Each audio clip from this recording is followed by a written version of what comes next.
have been wondering how I achieved that my super amazing red velvet cheesecake. So today I have decided to teach you the step-by-step guide on how I achieve it. So come along with me. First of all, my name is Fimi Shade and I am the creative director behind the brand called Fimi's Dessertsville. As always, I'd always urge you to keep subscribing to my YouTube channel and follow this channel to get very interesting educative videos just as the one we are going to be having today. So today's class is going to be centered on two highly coveted recipes of mine, which is the red velvet cake, oil-based red velvet cake recipe, as well as my New York style cheesecake recipe. Now I'm going to be teaching all of this in this one video, and I'll be showing you how I layer this to actually make that amazing red velvet cheesecake you all always comment that you like. So we're going to be talking first about the ingredients. Now on this table now we have the spread of the New York cheesecake recipes, and we also have for the red velvet cake recipe. Now I'm going to be working on these recipes intermittently, and in saying that I mean I'll start off the process with the New York style cheesecake because it comes with a cookie base, and then I would switch to the red velvet cake recipe, and then whilst the cookie base is chilling in the freezer as is always, I would go back to the red velvet cheesecake, and then everything just comes to a wrap at the very end. So I urge you all to not stop this video and keep watching till the very end, because that is where the game changer is. So I will be dropping the recipe in the description box, so for easy access and for you to always go back to it at later dates. So for the cookie base, I'm going to be starting basically with working with a 7-inch size of a pre-greased pan. When you're working with your New York style cheesecake or any other cheesecake as the case may be, you'd have to work with your parchment paper or your baking paper as the case may be. For today I'm working with the parchment paper. What I did was to grease, as you see in this video, prepared ahead of time. So I'm going to be preparing the cookie base, which is basically consisting of unsweetened crackers biscuit processed to fine crumbs. As you see me do here, I have all of these things done ahead of time to save us some time and to go straight into the point. So this is what I'm talking about when I'm talking about the cookie base. This is the unsweetened crackers, and this is the melted margarine that I'm going to be using. You can use butter, but I chose to use margarine in this video. And then to prepare the cookie base, you're going to be needing 250 grams of this cookie base, the crackers, and then you're going to be needing 125 grams of the butter. So basically half of the quantity of the cookie base is what's going in for the wet ingredient, being the butter here. So, and then you're going to be needing some castor sugar. Castor sugar is basically a slightly coarse textured sugar. It is not granulated sugar, it is not icing sugar or confectioner's sugar. So what I do is just I get some granulated sugar and process this into coarse crumbs, as you see it here. So when you look at this sugar, you see that it is not smooth, but it is not anything like a granulated sugar, because when you use granulated sugar for this cookie base, it's just simply going to make your cookie base a bit too heavy, and you don't want that. So now I'm going to go through the process of mixing. The reason why I said I'm going to be putting the recipe in the description box is you'd have to listen carefully, because I'm going to be mentioning these recipes, you know, just as I'm teaching. So for you to get a quick guide, just go to the description box for the full details of the recipe. So now we're starting off with putting the digital scale on the mark of 0. So your scale must be on the mark of 0 when you put your pan on it. What I'm trying to do now, I'm trying to prepare the cookie base. So I'll be using the bowl here. So I'm going to be measuring out 250 grams.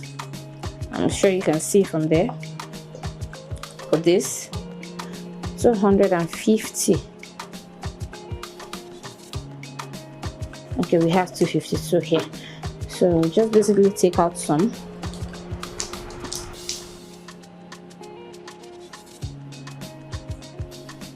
So that makes 250 grams, and I would go in with 2 tablespoons of the castor sugar. Definitely goes back to 0. I don't put that on grams, but then I'm just showing you that whatever it reads here, it's not very significant. You're going to be focused on the tablespoon size, and that's 2 tablespoons like this. So my hands are washed. I can't possibly use anything else other than my hands to get this together. So what I'm going to be doing at this point is to get this together just to incorporate, and then I go in with the melted margarine into it. And then what I do is just to get this incorporated until it has like a crumb-like texture. See me do here. And the reason why I want you to use the butter to line the pan after using the parchment paper is because cheesecake is basically a very delicate recipe, and you don't want a situation whereby it breaks off while you're trying to get it out of the pan, because this is not a spring foam pan. If you have a spring foam pan, that is all those pans that detach at the bottom, it's also a good idea. But I'm going to be making do with this because this is what a lot of people have in their bakery and or in their pantry. So I'm trying the best I can to work with the available resources to make it as easy as possible. So I'm going to be using the regular 7 inches square shaped pan, and this is what it looks like. So the sugar in it is just to give it some slight sweetness, so it doesn't have like a bland taste. Remember, it's unsweetened cookies that I processed. So I'm just going to pour this into the bottom side of the pan now, like this, all of it. Okay, so this is what it looks like now. So all you need to do is just to press this firmly to the bottom side of the pan. Make sure you don't have any loose sides of it, because you're gonna pop this right into the freezer for a minimum of 30 minutes to get it solid. You know, the presence of the butter inside of it, you know, it's just like science really. So when you pop a butter or a margarine in the freezer, it gets solid almost immediately. So the reaction that is going to happen when you pop this into the freezer is it's going to get solid hard like a rock, and that's what's going to serve as the base before we prepare the cheese layer that's going to go over it and then bake it in the oven. So I'm trying to use my fist now to make sure that I exert enough pressure into it to get every angle of it well stuck to the bottom of the pan. And that's what we have here. So at the point where we have this, all you are supposed to have will just be some loose crumbs on the top of it, but it's not supposed to be able to slip out of the pan.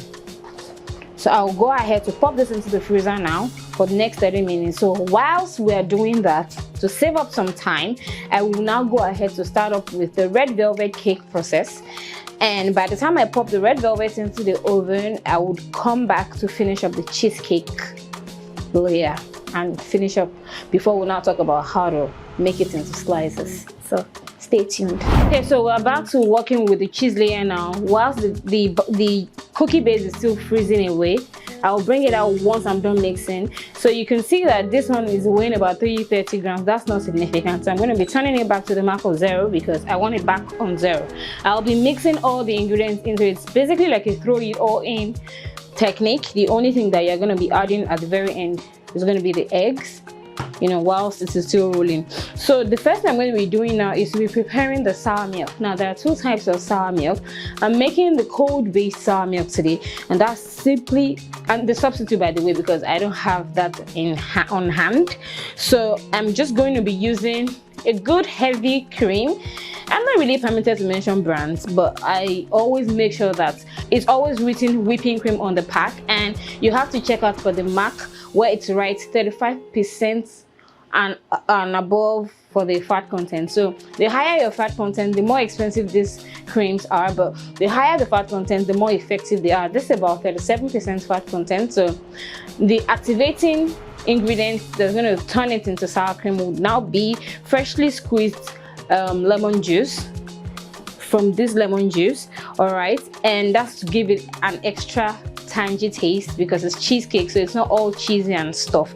So, and then you're going to be adding a bit of salt, of course, to enhance the taste as well. This is the only bit of salt that goes into it. So in simple terms, I'm going to be taking I'm going to be preparing this first of all so that it's going to rest for about 2 minutes before I use it. That's why once I mix this, I then go ahead to measure out the cheese and everything that I need, everything all pre-measured by the way. So, and when we're talking about lemon zest, this is basically what it means: getting the skin of a fresh lemon like this with your grater, the fine feature of your regular manual grater, for it to be this way. All right, to save us time, I had to do that behind camera. So now we're going to be preparing the sour cream, and so basically I'm going to be using 3/4 cups of sour cream. You can make sure before you use this shake it well to make sure it's all blended in. It's supposed to come in a thick liquid form.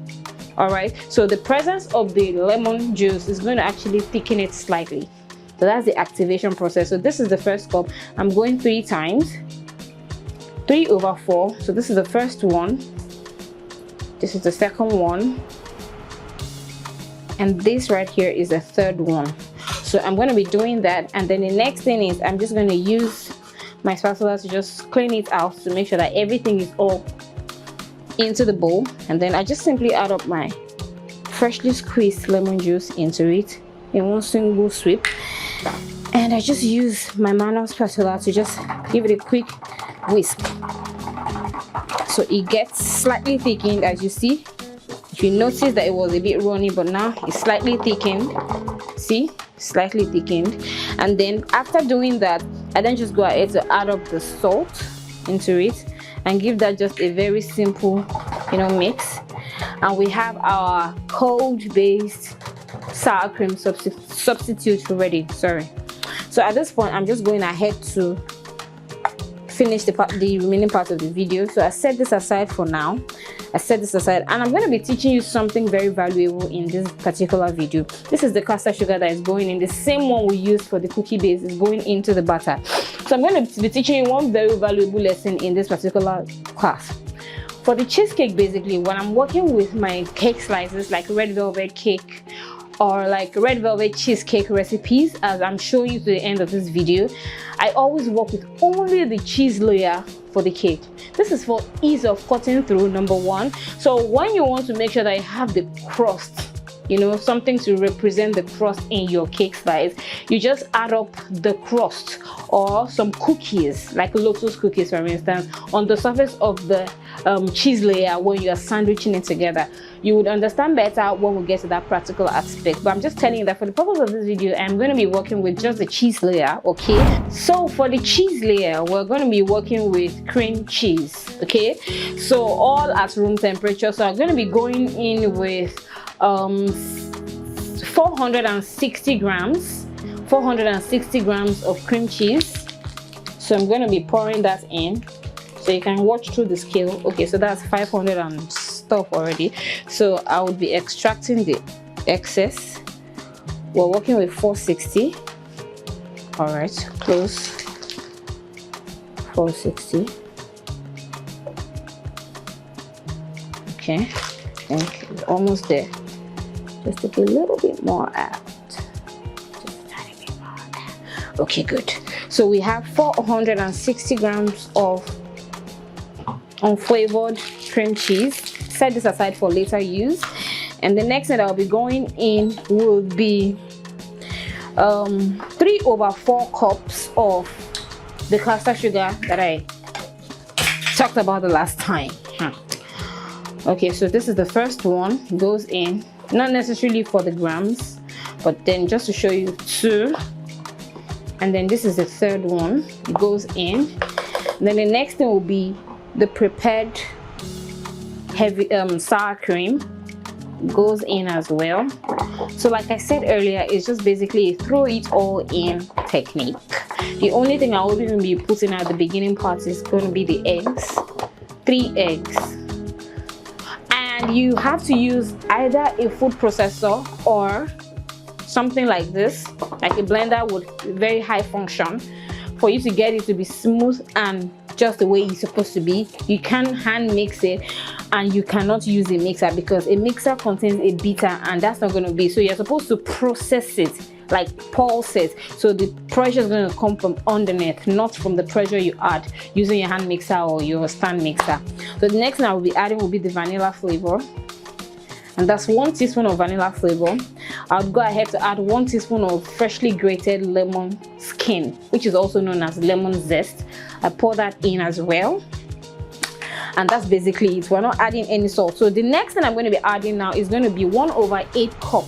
That's the smallest measuring cup of all-purpose flour, and that is because we are not working with the cookie base in this particular recipe, and that's because if it's a slice, it's always nice to be all smooth. You can just add some crumbs. So for you to have some proper structure, note that if you're working with the cookie base and the cheesecake variant that has the cookie base also already serves as a support to the cheese layer. Okay, so because we are working with the cheese layer directly here, we have to add up some flour to aid the structure of the batter at the end of the day, so that it's not too fragile to break into pieces or break into two. So I'm going to be adding that quantity of flour just for the purpose of if it is going to be without the cookie base.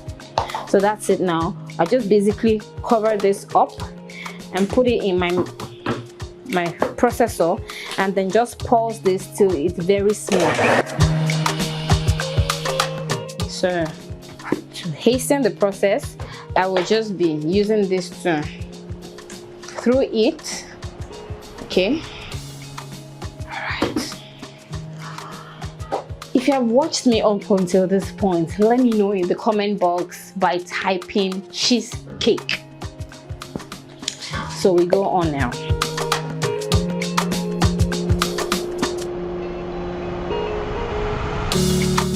So at this point, this is exactly what it's supposed to look like. Super smooth, all right, but of course it is still too thick, and so you'd see at the instant I add up the eggs, it's just going to transform immediately to the perfect consistency it is supposed to have. So I'm going to be adding the eggs now, but I'm going to be covering this to ensure that it doesn't splash or anything. So what I will do now is to just pour a little at a time. I'm going to start with it again, and then I add the eggs. First go in like that, second go in like that. So you just basically add this. You basically mix this until it's just combined, not overmix or anything. We're done with it now, and our cheese butter is ready. So this is what it looks like. So we just see, can you see the dramatic transformation just by adding the eggs? So now at this point, our cheese layer is ready, and this is what our cookie base looks like now. You can see how very solid it is. See, very solid. And note that when you pour your cheese layer over it, you don't tap it gently on the work surface just like you would do if it's any other cake flavor. That is because if you make that mistake, your cookie base is just going to burst into pieces. All right, so what you need to do is to make sure that every bubble that might be trapped in here is hand mixed in to make it as smooth as possible. And then when you pour this in over it in a single stretch, the next thing you're going to be doing is just to give it a slight swish like this, more like this, and then you pop this into the oven with the water bath style that I mentioned earlier. So stay with me guys, and I will be back very shortly to show you what the result of this amazing New York style cheesecake is. Now our cheesecake is out now, and it's been about 1 hour approximately to get this ready. I won't be able to turn this out now because of the nature of cheesecake and how I need to freeze it over time to get it stable, firm enough to be able to turn it out from the pan. But invariably, what I am teaching with this result is to show you how the cheesecake is well baked without having a single bit of crack on the surface. Now, one of the turn-offs when you have cheesecake is when you have cracks that come as a result of it being overbaked. But when you follow through with the sit bath process, that is using the warm water or the boiling water method underneath of your pan, you get a result as perfect as this. Zero cracks seen, and it's just going to remain like this up until the time we're going to have to cut it up. So when I remove it behind camera, it's just going to be the cookie base on the bottom side as well as the cheese layer on the surface layer, and that's going to be it for the cake. I hope you like what you see. So if you know that you found this video helpful and you've learned a new thing in your cheesecake making game, let me know in the comment box. Do endeavor to give me a thumbs up and Drop your comments, your feedbacks, your reviews, and your observations about this video. And if you like further videos like this, let me also know, and I'll do the best I can to make them available for you. Don't forget to hit the subscribe button as always, and turn on your notification so that we can continue to build a growing network in this community. I remain your favorite baker girl, Famous Desserts View. Bye for now.